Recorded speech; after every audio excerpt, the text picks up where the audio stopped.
Mixed by Ankit Ashir.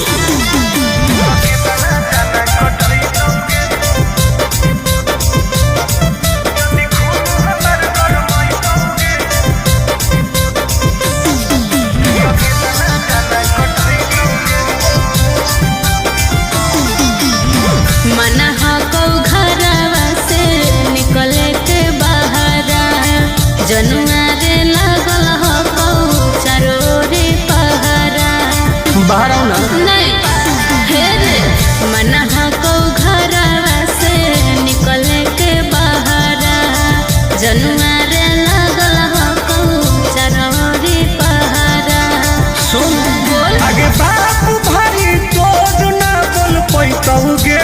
अच्छा यदि खून हमर गरमैतौगे तो कितना जना कटैतौगे। यदि खून हमर गरमैतौगे तो कितना जना कटैतौगे। गदर कर देबोगे। ऐसे नहीं करिए।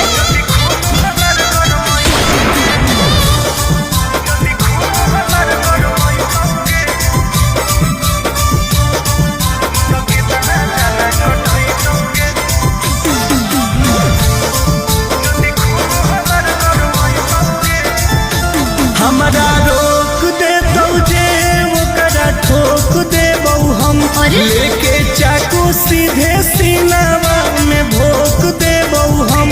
समझनी गे?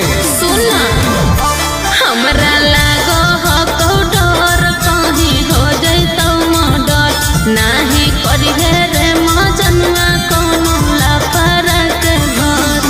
आगे कोर्ट कचहरी थाना भी नहीं समझैतौगे।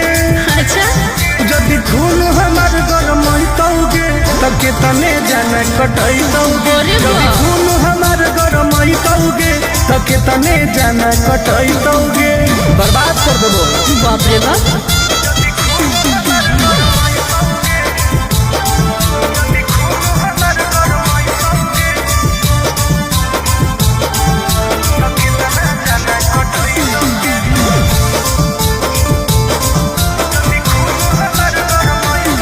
ना होई है परेशान ही रंगदार के तू जान। बतिया सुन ले खोल के कान हमर चलो हो कैसान। जलवा है जलवा। हे रे तू तो चाहो ही हमरा पूरा हको विश्वास हम देबौ तोरा साथ हे रे आनंद परकाश। आगे टुन से कोई अलग नहीं कर पैतौगे। हरे यदि खून हमार गरमैतौगे तो कितने जना कटैतौगे। यदि खून हमार गरमैतौगे तो कितने जना कटैतौगे। खून के नदी बहा देबो। देख अपराधी नहीं बन।